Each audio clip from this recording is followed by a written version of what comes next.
Amélia Garcia bateu a porta com força após 12 horas de reuniões consecutivas no conselho. Ela entrou no chuveiro, a água correndo até sua pele ficar vermelha, certa de que o andar inteiro era só dela. Quando saiu enrolada apenas em uma toalha, cabelo pingando, corpo nu por baixo, ela congelou. Júlio Mendes estava no meio da sala de estar, documentos na mão, rosto pálido como giz. Um funcionário de logística de baixo escalão, pai solteiro.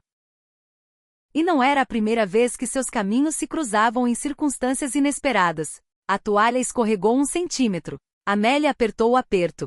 Água ainda pingando do cabelo nos ombros nus. O rosto de Júlio passou de branco para vermelho escarlate. Ele girou tão rápido que os documentos se espalharam pelo tapete. Desculpa. Me desculpa muito. Meu Deus. A voz de Júlio falhou. Ele manteve as costas viradas, uma mão cobrindo os olhos como se isso apagasse o que ele já havia visto.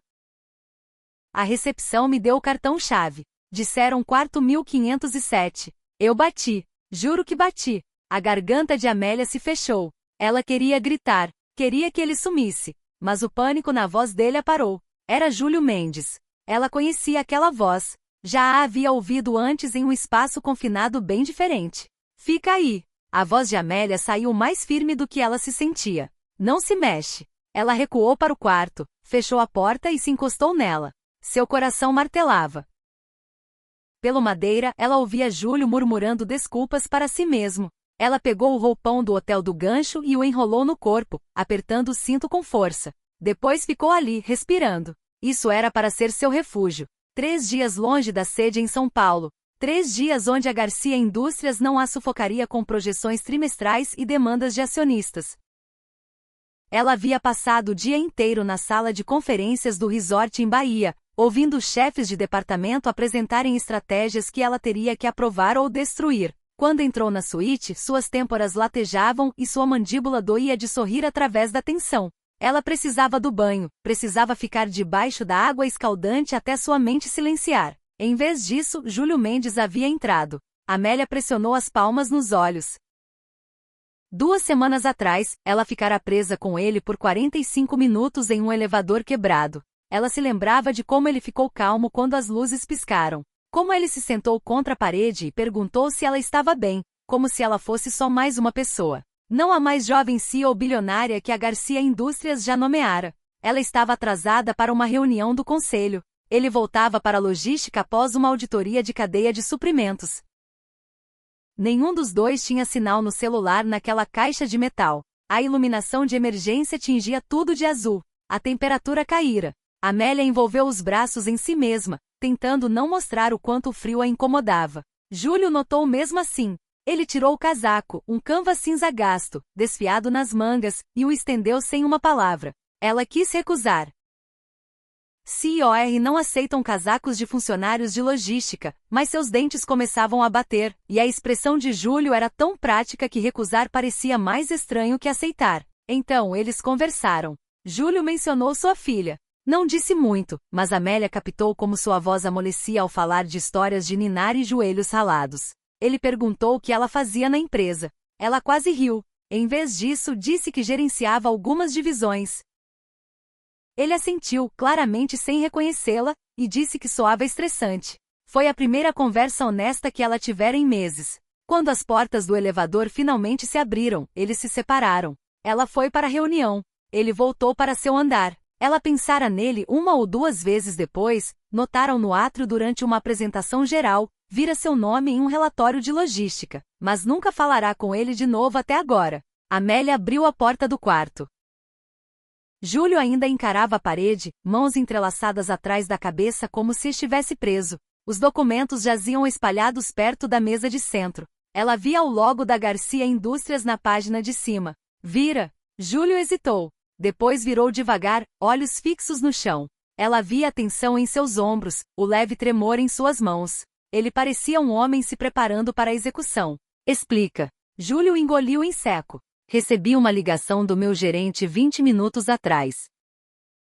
Disse que você precisava do relatório de logística para a expansão em Salvador entregue hoje à noite. Ele me deu o número do quarto, 1507. Quando cheguei na recepção, eles me deram um cartão-chave. Subi e bati na porta. Ninguém respondeu.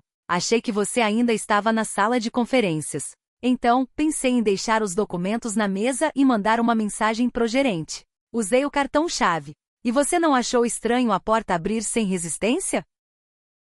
Eu pensei que você tinha deixado destrancada. Eu nunca deixaria minha porta destrancada. A garganta de Júlio trabalhou. Eu sei disso agora. Amélia o estudou. Suas mãos tremiam levemente. Ele parecia genuinamente horrorizado. Ela queria ficar brava. Raiva era mais fácil que constrangimento. Mas a verdade era que acreditava nele. Júlio não era do tipo que arma. Era o homem que sentara em um elevador escuro e perguntou se ela tinha medo de espaços apertados. Que quarto é o seu? O peito de Amélia se apertou. Eles te deram o cartão errado. Acho que sim. Acho que sim? Eu não chequei o número no cartão. Eu só. Júlio parou. Ele finalmente olhou para cima, encontrando os olhos dela por meio segundo antes de baixar o olhar de novo. Desculpa. Eu devia ter conferido 2 vezes. Devia ter esperado mais antes de usar a chave. A culpa é minha. Amélia cruzou os braços. O roupão parecia fino demais. Ela ainda sentia o fantasma do ar frio na pele molhada. Ela estivera nua 2 minutos atrás, completamente exposta. E Júlio vira. Ela podia arruiná-lo por isso. Uma ligação para o RH e ele estaria fora pela manhã. Uma palavra para sua assistente e a história nunca sairia daquele quarto. Ela tinha o poder de apagar aquele momento, de enterrar Júlio tão fundo em consequências corporativas que ninguém acreditaria no lado dele. Mas também se lembrava do elevador, do casaco que ele oferecerá sem hesitar, da forma como ele falará da peça escolar da filha sem se gabar, só orgulhoso, da forma como ele a tratara como uma pessoa. Espera lá fora. 5 minutos. Não sai do corredor. Júlio piscou. Você não vai. 5 minutos. Ele se abaixou, pegou os documentos e se dirigiu à porta. Ele não discutiu, não implorou. Só assentiu uma vez e saiu para o corredor, fechando a porta atrás de si. Narrador solitário. Amélia ficou sozinha na suíte. O ar-condicionado zumbia. Seu cabelo começava a secar em ondas irregulares. Ela andou até a janela e olhou para os jardins do resort. Jardins bem cuidados, caminhos iluminados, o brilho da piscina sob as luzes. Lá embaixo, seus executivos provavelmente tomavam drinks no bar, networking, rindo, jogando o jogo. Ela estava ali em cima em um roupão tentando decidir o que fazer com um homem que acidentalmente a vira nua. Amélia pressionou a testa no vidro. O movimento inteligente era demiti-lo, se proteger, manter a barreira entre CEO e funcionário, manter sua armadura intacta. Mas algo a parou. Talvez fosse o cansaço. Talvez a memória da voz dele no elevador escuro. Talvez o fato de que Júlio parecerá mais assustado em machucá-la do que em perder o emprego. Ela se afastou da janela, pegou o telefone da mesa de cabeceira e ligou para a recepção. Aqui é Amélia Garcia no quarto 1507. Houve um erro com o cartão-chave hoje à noite. Alguém ganhou acesso à minha suíte quando devia estar no 1705. Eu preciso que consertem isso imediatamente e me mandem um relatório de incidente pela manhã. A recepcionista gaguejou uma desculpa. Amélia desligou antes que a mulher terminasse. Então ela abriu a porta. Júlio estava exatamente onde ela o deixará, costas contra a parede do corredor, documentos apertados contra o peito. Ele se endireitou quando a viu. Você não está demitido. Júlio expirou como se tivesse prendido a respiração debaixo d'água. Júlio, grato. Obrigado. Mas precisamos falar sobre o que acontece agora. Agora. Amélia se encostou no batente da porta. As pessoas viram você saindo desse andar. Se alguém perguntar, você entregou documentos e foi embora. Só isso. Sem detalhes, sem explicações. Entendido. E Júlio? Ele olhou para ela completamente dessa vez. Seus olhos eram escuros, cansados, honestos. Da próxima vez que te derem um cartão-chave, confere o número do quarto. Um fantasma de sorriso cruzou o rosto dele. Da próxima vez, eu bato mais alto. Amélia sentiu algo estranho no peito. Um flúter que não sentia há anos. Ela o reprimiu imediatamente. Vai. Júlio assentiu e andou para o elevador. Ela o assistiu até ele desaparecer na esquina. Então fechou a porta, trancou, e ficou no silêncio da suíte. Ela acabará de fazer uma escolha. Ainda não sabia se era certa. Amélia acordou às 6 com o telefone vibrando, 3 mensagens de sua assistente. 2 chamadas perdidas do VP de operações. Ela se sentou na cama e checou o relatório de incidente que a recepção prometera pela manhã. Chegará logo após a meia-noite. Ela estava agitada demais para dormir e o lera imediatamente. O relatório confirmava o erro do cartão-chave, culpava uma recepcionista nova que trocara os números dos quartos, prometia ação corretiva, limpo e documentado.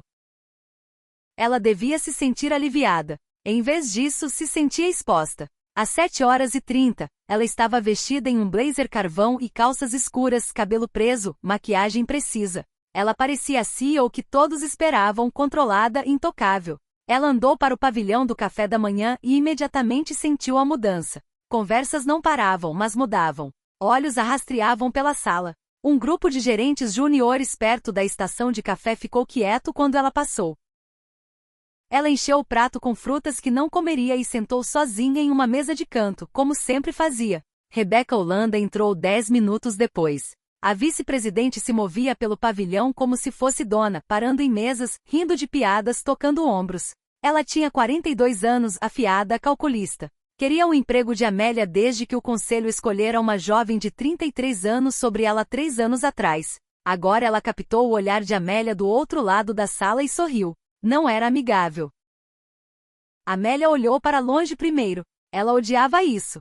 Seu telefone vibrando. Uma mensagem de um número desconhecido. Aqui é Júlio. Peguei seu número no diretório da empresa. Desculpa por ontem à noite. Se precisar esclarecer algo pro relatório, me avisa. Amélia encarou a mensagem. Profissional, cuidadoso, exatamente como devia ser. Ela digitou de volta rapidamente. Relatório arquivado. Acabou. Ela apertou enviar antes de se questionar, mas eles não haviam acabado. Ela soube no momento em que viu Júlio entrar no pavilhão 20 minutos depois. Ele foi direto para a estação de café, não olhou ao redor, encheu uma xícara e virou para sair. Uma das coordenadoras de logística, uma mulher chamada Melissa, o parou perto da porta. Amélia não ouvia a conversa, mas via Melissa se inclinando perto, via Júlio balançar a cabeça, via ele sair sem terminar o café. O sussurro havia começado. Pelo meio da manhã, Amélia estava na sala de conferências do resort para o segundo dia de planejamento estratégico, apresentações sobre expansão de mercado, discussões sobre otimização de cadeia de suprimentos. Ela contribuía quando esperado, fazia as perguntas certas, tomava as decisões que mantinham a empresa lucrativa. Mas sua mente divagava. Alguém vira Júlio saindo de seu andar ontem à noite. Era a única explicação para a mudança de energia. O resort era pequeno o suficiente para que fofoca se espalhasse rápido, especialmente durante um retiro onde executivos nada tinham a fazer senão beber e especular. Ela precisava controlar isso. Após a sessão acabar, Amélia andou para os jardins do resort. Os caminhos estavam vazios naquela hora do dia. A maioria dos executivos estava na piscina ou de volta nos quartos. Ela encontrou um banco perto do lago de carpas e sentou. A água estava parada. Os peixes se moviam devagar abaixo da superfície, forma sem urgência. Importa se eu sentar? Amélia virou. Júlio estava a poucos metros, mãos nos bolsos. Ele parecia incerto, como se debatera se aproximar. Isso não é uma boa ideia. Eu sei. Júlio ficou onde estava, mas as pessoas já estão falando, e achei que você devia saber o que estão dizendo. Eu posso adivinhar. Eles acham que estamos envolvidos. As mãos de Amélia se apertaram na borda do banco. Baseado em quê? Baseado em eu saindo de seu andar às 9 da noite. Júlio finalmente se aproximou, mas não sentou. Melissa me perguntou na cara dura essa manhã se eu fiquei com alguém do nível executivo. Eu disse não. Ela não acreditou. Você contou a verdade para alguém? Que eu entrei em você seminua por causa de um erro de cartão-chave. A boca de Júlio se torceu. Não, isso pioraria. Ele estava certo. A verdade soava como mentira. Amélia esfregou as têmporas. Uma dor de cabeça se formava atrás dos olhos. Senta. Júlio sentou na ponta distante do banco, deixando espaço entre eles. Por um tempo, nenhum falou. O lago de carpas ondulou quando o vento pegou. Desculpa. Júlio disse finalmente. Eu devia ter checado o cartão-chave. Devia ter esperado mais antes de usar a chave. Fico repetindo na cabeça. E havia uma dúzia de coisas que eu podia ter feito diferente. Para de se desculpar. Não consigo. Ele parou. Seu rosto corou. Eu invadi sua privacidade. Isso não é algo que se supera assim. Amélia olhou para ele. Olhou de verdade. Ele estava cansado. Havia sombras sob os olhos, linhas ao redor da boca que não estavam no elevador. Ele provavelmente dormira tão mal quanto ela. Quer saber o pior? A voz de Amélia saiu mais baixa do que pretendia. O pior é que eu não me senti violada. Me senti envergonhada e odeio isso mais. Júlio virou para encará-la. Por quê? Porque eu devo estar no controle sempre. Esse é o trabalho. Essa é a expectativa. E ontem à noite eu não estava. Amélia olhou de volta para o lago. Eu era só uma mulher que teve um dia terrível e queria um banho quente. E você entrou nessa versão de mim, a que ninguém deve ver. Júlio não respondeu de imediato. Quando fez, sua voz era cuidadosa. O elevador foi igual, né? A garganta de Amélia se apertou. O que você quer dizer? Há 2 semanas, você estava atrasada para uma reunião. Estava estressada. E quando o elevador quebrou, eu vi você perder por uns 10 segundos antes de se recompor. Júlio se inclinou para frente, cotovelos nos joelhos. Você me pediu para não contar a ninguém que você ficou presa. Não porque estava com medo. Porque não queria que soubessem que você perdeu o controle mesmo por 10 segundos. Amélia não disse nada. Ele estava certo. Eu não te reconheci no começo, no elevador. Quer dizer, eu sabia que você trabalhava lá, mas não sabia que era CEO até depois. E fico feliz que não soubesse, porque se soubesse, a gente não teria conversado assim. Você não teria sido honesta. Eu não fui honesta. Eu disse gerencio divisões, ponto. Você gerencia. Todas elas. Júlio olhou para ela. Mas você falou como uma pessoa, não um título. É isso que eu quis dizer. Amélia sentiu algo mudar no peito. Era pequeno, mal notável, mas estava lá. Ela queria mandar ele ir embora. Queria reconstruir a parede que ele desmantelava sem nem tentar. Como está sua filha? O rosto de Júlio amoleceu imediatamente. Ela está bem, ficando com minha mãe durante o retiro. Ela quis que eu trouxesse uma concha do mar, mesmo que a gente não esteja perto de praia. Quantos anos ela tem? 6. Acabou de começar o 1º ano. Ela está lendo livros de capítulo agora, o que me assusta porque não sei como ela ficou tão esperta. Amélia quase sorriu. Qual o nome dela? Júlio hesitou. Eu não costumo contar para as pessoas no trabalho. Por que não? Porque uma vez que sabem que sou pai solteiro, me tratam diferente. Assumem que sou pouco confiável, que vou sair cedo ou perder prazos por causa de pegar na creche. Júlio se encostou no banco. Então eu mantenho separado. Trabalho é trabalho. Casa é casa. Isso deve ser exaustivo. É, mas você entende isso, né? Manter partes de si separadas. Amélia entendia bem demais. Fazia isso desde os 21 anos. Quando seu pai morreu e deixou a empresa para ela, ela não estava pronta para gerir. Aprenderá a compartimentalizar. Luto em uma caixa, ambição em outra, solidão em uma terceira, trancada bem. O nome dela é Clara. O nome dela é Clara. Algo quente se espalhou no peito de Amélia. É um bom nome. Ela escolheu o nome do meio sozinha quando tinha 4, insistiu nele. Qual é? Luar. Amélia riu antes de poder parar. Saiu afiado e inesperado. Júlio sorriu. Eu sei. Mas tenta dizer não para uma menina de 4 anos que está tão confiante sobre algo. Eles sentaram no silêncio depois disso. O vento moveu pelas árvores. O lago de carpas brilhou, e pela primeira vez em anos, Amélia sentiu algo além de exaustão sentada ao lado de outra pessoa. Ela sabe o que você faz? Clara. Quer dizer, ela sabe que trabalho com caixas e caminhões. É o tanto que o interesse dela vai. Júlio sorriu. A maior parte, ela só quer saber quando vou chegar para jantar e se posso ajudar a construir o castelo de Lego dela. Você chega pro jantar? A maioria das noites, eu dou um jeito. A expressão de Júlio mudou levemente. A mãe dela foi embora quando Clara tinha 2. Disse que não estava pronta para ser mãe. Então somos só nós desde então. Amélia não soube o que dizer. O silêncio se estendeu entre eles, mas não era desconfortável. Desculpa. Não precisa. Estamos melhor assim. Júlio olhou para o lago de carpas. A Clara é feliz. Isso que importa. E honestamente prefiro saber que sou o único tomando decisões sobre a vida dela. Sem brigas, sem duvidar. Parece solitário. É, mas também é simples. Eu sei pelo que sou responsável. Sei como é o sucesso. Clara crescendo saudável e amada.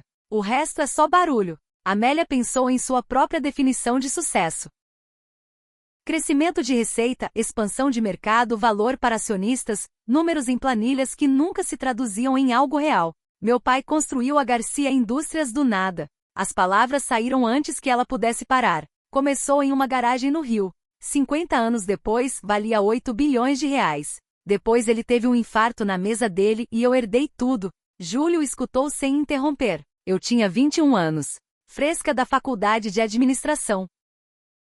O conselho queria instalar um CEO interino, alguém com experiência. Mas o testamento do meu pai era específico. O controle ia para mim. Então me deram um emprego. E passei todo dia desde então provando que mereço. Você acha que merece? A pergunta a pegou de surpresa. Ninguém nunca lhe perguntara isso. Não sei. Eu sou boa nisso. Os números provam. Mas não sei se é a mesma coisa que merecer. O que te faria sentir que merece? Amélia pensou nisso. Nunca considerará a pergunta antes. Talvez se eu me sentisse eu mesma fazendo isso. Ela disse finalmente. Em vez de sentir que estou interpretando um papel que meu pai escreveu para mim. Júlio assentiu devagar. A Clara me perguntou semana passada se eu gosto do meu emprego. Eu disse sim porque não queria que ela se preocupasse. Mas a verdade é que não amo. Amo que paga as contas e me deixa em casa pro jantar. Mas logística, mover caixas de ponto A pro B, não é exatamente minha paixão. Qual é sua paixão? Honestamente? Marcenaria. Construí a cama da Clara do zero. Fiz uma estante em forma de árvore para ela. É a única hora que sinto que estou fazendo algo que importa. Amélia tentou imaginar Júlio em uma oficina, mãos cobertas de serragem, construindo algo real. A imagem veio fácil. Por que não faz em tempo integral? Porque paixão não paga plano de saúde. Júlio disse simplesmente. E Clara precisa de plano de saúde mais do que eu preciso me sentir realizado. A honestidade disso atingiu Amélia. Aqui estava alguém que abrira a mão do que amava por outra pessoa. Ela nunca tivera que fazer essa escolha. Tudo que sacrificará fora por si mesma por sua ambição, seu legado. Obrigada. Pelo quê? Por não me tratar como CEO agora há pouco. Júlio assentiu. Obrigado por não me tratar como um funcionário que te viu nua. A respiração de Amélia prendeu. Depois ela riu de novo, mais suave dessa vez. Parecia estranho. Bom, eles ficaram no lago por mais 20 minutos. Júlio contou sobre a obsessão de Clara por dinossauros, sobre como ela insistia em usar botas de chuva mesmo em dias ensolarados. Amélia contou sobre a pressão de gerir uma empresa que o pai construíra do nada, sobre reuniões do conselho onde sentia que defendia seu direito de existir. Nenhum mencionou o retiro, ou a fofoca, ou o risco de sentar juntos em um jardim público. Quando finalmente se levantaram para ir, o telefone de Júlio vibrou. Ele checou e sua expressão mudou. Tudo bem? Meu gerente quer me ver. O estômago de Amélia caiu. Agora? Não vai. Eu tenho que. Julian, está tudo bem. Mas o rosto dele dizia que não. Vou te mandar mensagem depois. Ele andou embora antes que ela pudesse argumentar. Amélia ficou sozinha pelo lago de Carpas, assistindo ele desaparecer pelo caminho. O calor no peito virou frio. Perigoso. Ela devia ter deixado ele ser demitido ontem à noite. Rebeca encontrou Amélia no centro de negócios aquela tarde. A vice-presidente entrou sem bater, fechou a porta atrás e pôs o telefone na mesa entre elas. A gente precisa conversar. Amélia não olhou do laptop. Estou ocupada. Isso não vai demorar. Rebeca deslizou o telefone mais perto. Na tela, uma foto levemente borrada tirada de longe. Amélia e Júlio sentados no banco pelo lago de Carpas, conversando perto o suficiente para parecer íntimo. O sangue de Amélia gelou. Onde pegou isso? Eu tirei. Rebeca se encostou na mesa. Estava voltando da piscina e vi vocês dois. No começo pensei que estava vendo coisas. Amélia Garcia sentada com um funcionário de logística tendo que parecia uma conversa muito pessoal. Não era pessoal. Parecia pessoal. Rebeca pegou o telefone e deslizou para outra foto. Essa era mais clara.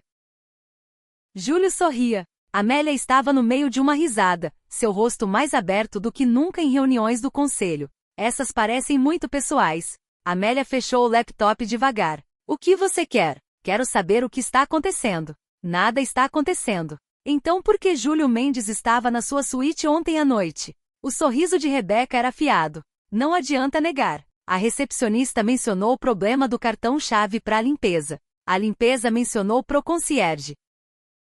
O concierge mencionou para mim. Resort pequeno. Todo mundo fala. Amélia se levantou. Foi um erro. Ele recebeu o cartão errado. Isso está no relatório de incidente. Tenho certeza que está. Mas a ótica é ruim, Amélia. Uma CEO sozinha com um funcionário subordinado na suíte privada. Depois vista junto no dia seguinte, claramente confortável um com o outro. As pessoas vão tirar conclusões. Deixa elas.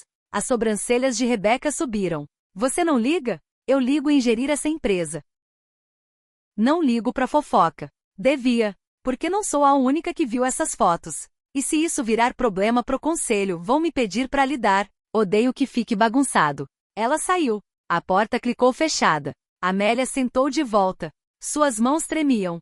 Ela olhou o telefone. Sem mensagens de Júlio. Ela abriu o laptop de novo. Tentou focar em projeções trimestrais, mas os números borraram. Rebeca ia veaponizar isso. Amélia conhecia o playbook. Criar dúvida, questionar julgamento, sugerir que a CEO estava comprometida. Não importava que nada tivesse acontecido. A aparência bastava. E o pior era que Rebeca não estava totalmente errada. Algo acontecerá no Lago de Carpas. Não algo inapropriado. Mas Amélia baixara a guarda. Falará com Júlio como amigo, não funcionário. Rira. Fora honesta sobre o pai, sobre se sentir impostora na própria vida. Fora humana. E no mundo de Rebeca, isso era fraqueza digna de exploração. Amélia se levantou e andou para a janela. Os terrenos do resort se estendiam abaixo, perfeitamente mantidos, artificialmente belos. Ela via o Lago de Carpas dali, vazio agora. O banco onde sentara com Júlio parecia menor dessa altura. Seu telefone vibrou. Finalmente, uma mensagem de Júlio. Chamado pro RH. Estão perguntando sobre ontem à noite. Contei a verdade. Não sei se acreditam. Amélia digitou rápido. Não diz mais nada. Eu cuido. Você não pode cuidar disso. Eles têm fotos nossas no lago. Amélia encarou a tela, seu pulso martelando nas orelhas. Fotos. Rebeca mostrou para eles. Disse que levanta preocupações sobre conduta no trabalho. Amélia se levantou, a cadeira raspando no chão. Ela pegou o telefone e andou para a porta. Outra mensagem veio antes dela alcançar. Estou renunciando. Efetivo imediatamente. É a única forma de parar isso antes de te atingir. Amélia parou. Sua mão no puxador. Mas não conseguia se mexer.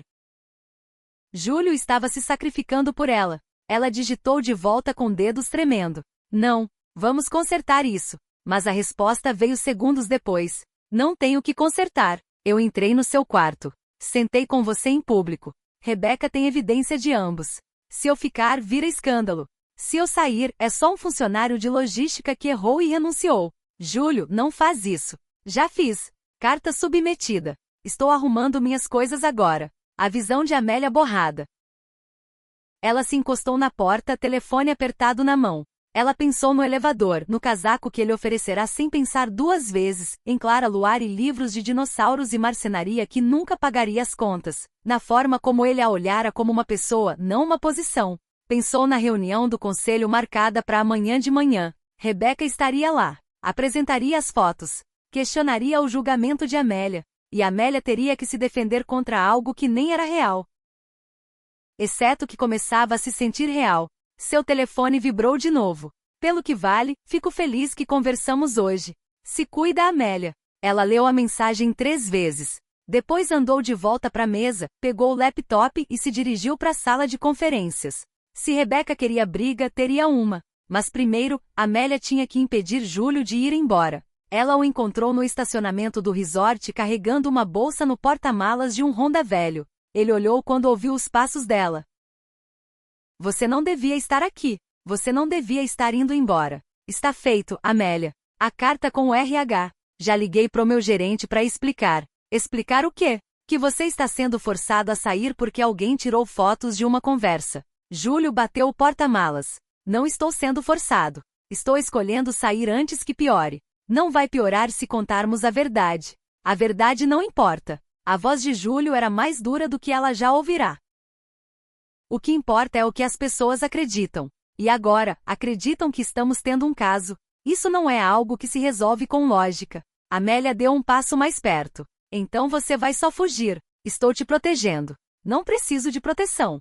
Preciso que você fique e lute isso comigo. Júlio olhou para ela. Olhou de verdade. E pela primeira vez desde que o conhecera, ela viu algo além de bondade em seus olhos. Viu resignação. Você é uma CEO bilionária. Júlio disse quieto.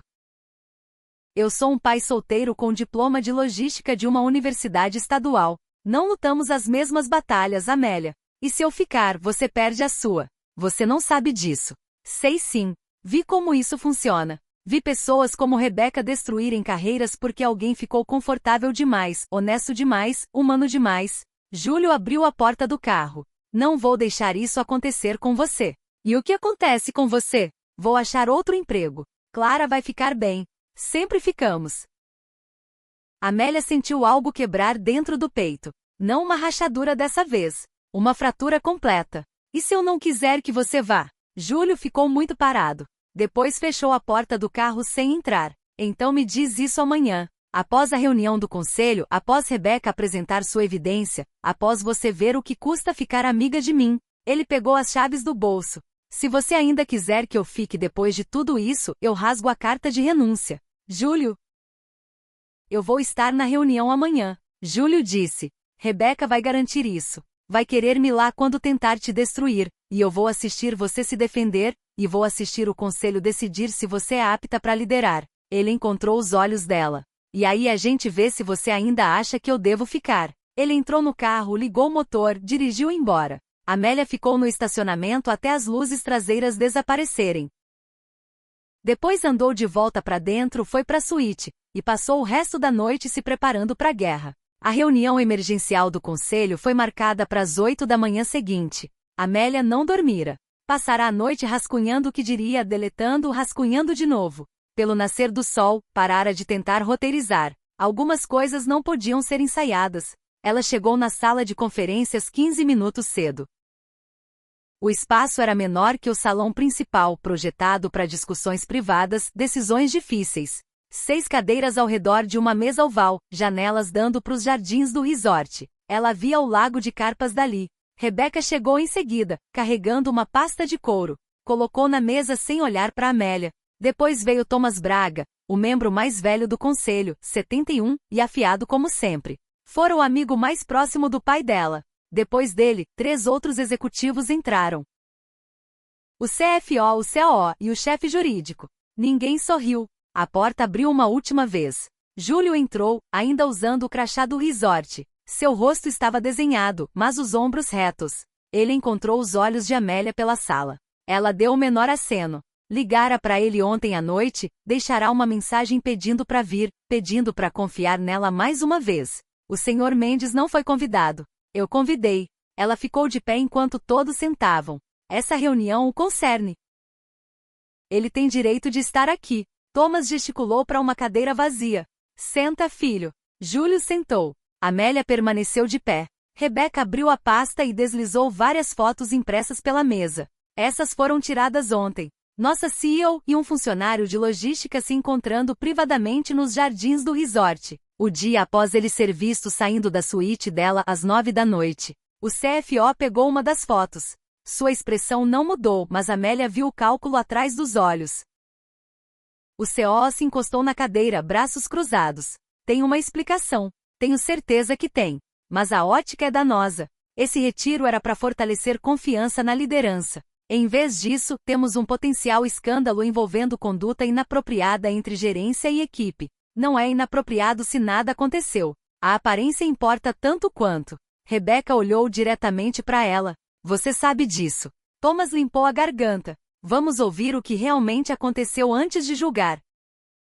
Amélia deu um passo mais perto da mesa. 2 noites atrás, o Sr. Mendes foi pedido pelo gerente para entregar documentos na minha suíte. A recepção errou e deu um cartão-chave pro quarto errado. Ele bateu. Eu não ouvi porque estava no chuveiro. Ele entrou acreditando que a suíte estava vazia ou que eu estava em outro lugar. Saí do banheiro. Nós 2 ficamos chocados. Ele pediu desculpa e saiu imediatamente. Isso é corroborado pelo relatório de incidente. A expressão de Rebeca endureceu. Não explica as fotos do jardim. Eu quis explicar a situação do cartão-chave em pessoa. A voz de Júlio era hastiada. Perguntei se podia falar com ela em particular. Conversamos por menos de 30 minutos. Sobre o quê? Júlio hesitou. Amélia ouviu decidindo quanto de verdade dar. Sobre trabalho. Sobre a pressão de equilibrar obrigações pessoais e profissionais. Sobre como é difícil ser si mesmo em ambientes corporativos. Não era mentira. Só não era completo. E isso requeria uma conversa privada. Longe do retiro sem testemunhas. Sim, A palavra saiu mais dura do que pretendia. Porque eu precisava falar com alguém que não estava calculando como usar minhas palavras contra mim. A sala ficou silenciosa. Thomas ergueu as sobrancelhas. O CFO pousou a foto que segurava. Eu gerencio essa empresa há 3 anos. A voz de Amélia era calma agora, controlada. Aumentei a receita em 40%. Expandi para 8 novos mercados. Naveguei uma pandemia, desastres de cadeia de suprimentos, e uma tentativa de takeover hostil. Eu fiz tudo pedido de mim e mais. Ninguém questiona sua competência. Você questiona meu julgamento, que é a mesma coisa. Amélia olhou pela mesa. Eu tenho 33 anos. Assumi essa empresa quando meu pai morreu porque não tinha mais ninguém. Abri mão de amizades, relacionamentos, qualquer semelhança de vida pessoal. Fiz porque a Garcia Indústrias importava. Porque o legado importava. Thomas se inclinou para a frente. Amélia, não terminei. Ela virou para Rebeca. Quer saber o que aconteceu no jardim? Tive uma conversa com alguém que me tratou como ser humano em vez de posição. Por 30 minutos. Eu não era CEO. Não era bilionária. Não era chefe de ninguém. Era só uma pessoa falando com outra sobre como é exaustivo fingir que somos máquinas. A expressão de Rebecca flickered. Só por um segundo. Algo como reconhecimento cruzou seu rosto antes de ela o fechar. Isso não é crime. E não é inapropriado. O que é inapropriado é tirar fotos de conversas privadas e usá-las para destruir a carreira de alguém. Estou protegendo a empresa. Você está protegendo sua ambição. A voz de Amélia não subiu, mas cada palavra caiu como pedra. Você quer meu emprego desde o dia que o conselho me escolheu sobre você, e ficou esperando eu errar grande o suficiente para justificar tomá-lo. Isso não é. É sim. Amélia virou pro resto do conselho. Rebeca vem minando minhas decisões há 3 anos, questionando minhas estratégias em reuniões privadas, sugerindo para stakeholders-chave que sou jovem demais, inexperiente demais, emocional demais para liderar efetivamente. O CFO trocou um olhar com o chefe jurídico. A expressão de Thomas era ilegível, e agora ela encontrou o que acha que é prova. Mas aqui está o que ela realmente tem. Fotos de 2 funcionários tendo uma conversa, um relatório de incidente que limpa ambos de erro, e sua própria interpretação do que essas coisas significam. Ela olhou para Rebeca. Isso não é evidência. É especulação. Júlio se levantou. Submeti minha renúncia ontem. Se o conselho aceitar, isso acaba aqui. A reputação da senhora Garcia fica intacta. A empresa segue em frente. Senta. Júlio não se mexeu. É a solução mais limpa. É a solução covarde. Amélia andou pela mesa até estar ao lado dele. Você não fez nada errado. Nem eu. Conversamos, só isso. E se esse conselho punir conversa honesta entre funcionários, então não quero gerir essa empresa. Thomas ficou muito parado. Você está ameaçando renunciar? Estou dizendo que não lhe deram um lugar onde bondade é tratada como fraqueza. Amélia olhou para Júlio. Ele é um bom funcionário, um bom pai, um bom homem, e não vou deixar ele perder o emprego porque precisei de alguém para me lembrar como é isso. A sala ficou quieta. As mãos de Rebeca estavam planas na mesa, dedos pressionados brancos contra a madeira. O CO se mexeu na cadeira. Finalmente Thomas falou. Senhor Mendes, pode sair. Discutimos isso em particular. Júlio olhou para Amélia. Ela assentiu. Ele andou para a porta, depois parou. Pelo registro, ela é a melhor líder que essa empresa tem. Se a substituírem, estão errando. Ele saiu. A porta fechou. Rebeca virou para Thomas. Você não pode seriamente considerar. Estou considerando tudo. Ele olhou para Amélia. Senta. Amélia sentou. A reunião durou mais 45 minutos. Rebeca argumentou ótica, reputação, necessidade de barreiras claras entre gerência e equipe. Thomas argumentou resultados, crescimento de receita, expansão de mercado, retenção de funcionários. Sob liderança de Amélia, o CFO apontou que nenhuma política da empresa fora violada. O CO mencionou que o relatório de incidente limpava ambos de erro. O chefe jurídico notou que vigilância de funcionários sem causa podia abrir a empresa para questões de responsabilidade. O caso de Rebeca desmoronou devagar, depois de uma vez. Quando Thomas finalmente chamou voto sobre aceitar a renúncia de Júlio e investigar conduta de Amélia, o resultado foi decisivo. 5-1. Rebeca votou sim. Todo mundo votou não. Então Thomas chamou um segundo voto sobre se o comportamento de Rebeca constituía assédio de pessoal da empresa e merecia revisão formal. 4-2. O rosto de Rebeca ficou branco. Amélia manteve expressão neutra, mas dentro algo que segurava apertado há 3 anos finalmente afrouxou. Thomas adjornou a reunião. Rebecca saiu sem falar. Os outros membros do conselho saíram, oferecendo pequenos acenos de apoio para Amélia. Thomas ficou para trás. Seu pai ficaria orgulhoso. Ficaria. Ele construiu essa empresa, mas você a fez crescer. Thomas se levantou juntando papéis. Você também é quem escolheu a carreira de um bom homem sobre seu próprio orgulho. Isso leva mais coragem que qualquer fusão ou aquisição. Amélia não soube o que dizer. Vai achá-lo. Diz que ele não perde o emprego. E diz que se ele quiser sair de logística para algo que use mais o cérebro dele, que fale comigo. Ele sorriu. Precisamos de mais pessoas como ele. Thomas saiu. Amélia sentou sozinha na sala de conferências por um longo momento.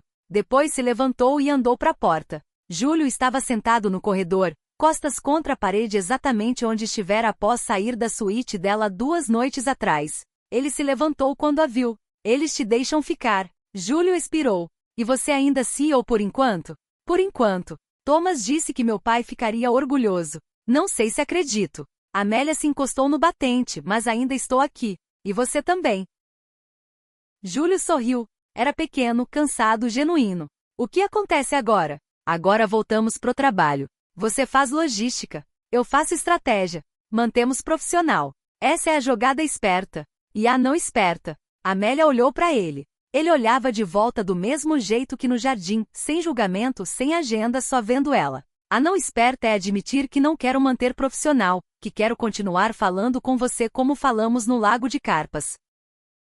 Que quero ouvir mais sobre Clara Luar e marcenaria e como é construir algo com as mãos. Júlio não se mexeu. Isso é definitivamente não esperto. Eu sei.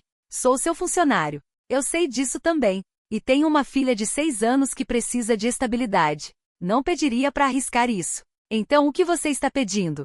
Amélia pensou. Pela primeira vez em 3 anos, não tinha resposta estratégica. Só tinha verdade. Estou pedindo se a gente pode descobrir, sem colocar seu emprego ou minha posição ou a estabilidade de Clara em risco. Ela respirou. Estou pedindo se você quer tentar. Júlio olhou para ela por um longo momento. Depois assentiu. Sim, quero tentar. 4 semanas depois, Amélia estava na frente da sede da Garcia Indústrias em São Paulo. O prédio subia 60 andares, vidro e aço contra nuvens de novembro. Ela passará por ele 1000 vezes sem sentir nada. Hoje parecia diferente. Seu telefone vibrou. Uma mensagem de Júlio. Clara quer saber se você já viu um esqueleto de T-Rex. Amélia sorriu. Diz que não, mas gostaria. Museu esse sábado. Podemos ir juntos. Se quiser. Quero. A resposta veio segundos depois. Bom, ela anda perguntando sobre você. Amélia guardou o telefone no bolso e entrou. O lobby estava movimentado. Funcionários se movendo entre reuniões. Assistentes carregando café. Segurança acenando ao passar. Ela pegou o elevador pro 60º andar. Sozinha. As portas abriram. Sua assistente entregou o briefing matinal. 3 reuniões antes do almoço, uma ligação com o escritório de Brasília, projeções trimestrais para revisar. Ela lidou com tudo, tomou decisões, deu direção, interpretou o papel para qual fora feita. Mas às 6 saiu no horário, pegou o elevador para baixo, saiu no ar frio da noite. Júlio esperava do outro lado da rua, mãos nos bolsos do casaco. Quando a viu, sorriu. Eles jantaram em um restaurante quieto no Brooklyn de São Paulo. Nada chique, só boa comida e conversa fácil. Ele contou sobre o projeto escolar de Clara, um diorama da era mesozoica feito inteiramente de papelão e glitter. Ela contou sobre uma fusão que não podia discutir, mas precisava desabafar mesmo assim. Dividiram a conta, mesmo Amélia insistindo em pagar. No caminho de volta pro metrô, a mão de Júlio roçou a dela. Ela pegou os dedos dele e segurou. Isso provavelmente é contra alguma política. Provavelmente. Quer parar? Ela pensou no elevador, no chuveiro, no Lago de Carpas, na reunião do conselho onde escolher a verdade sobre segurança. Não. Eles andaram juntos pela cidade, 2 pessoas que se encontraram por acidente e ficaram por escolha. Mais tarde aquela noite, Amélia estava em seu apartamento dando pro rio Tietê. Seu telefone vibrou uma vez mais. Lembra de bater antes de entrar. Ela digitou de volta. Lembra de responder quando eu bater. A resposta veio imediatamente. Combinado? Amélia sorriu. Pousou o telefone. E pela primeira vez em anos, sentiu algo além de exaustão pensando no amanhã. Sentiu esperança.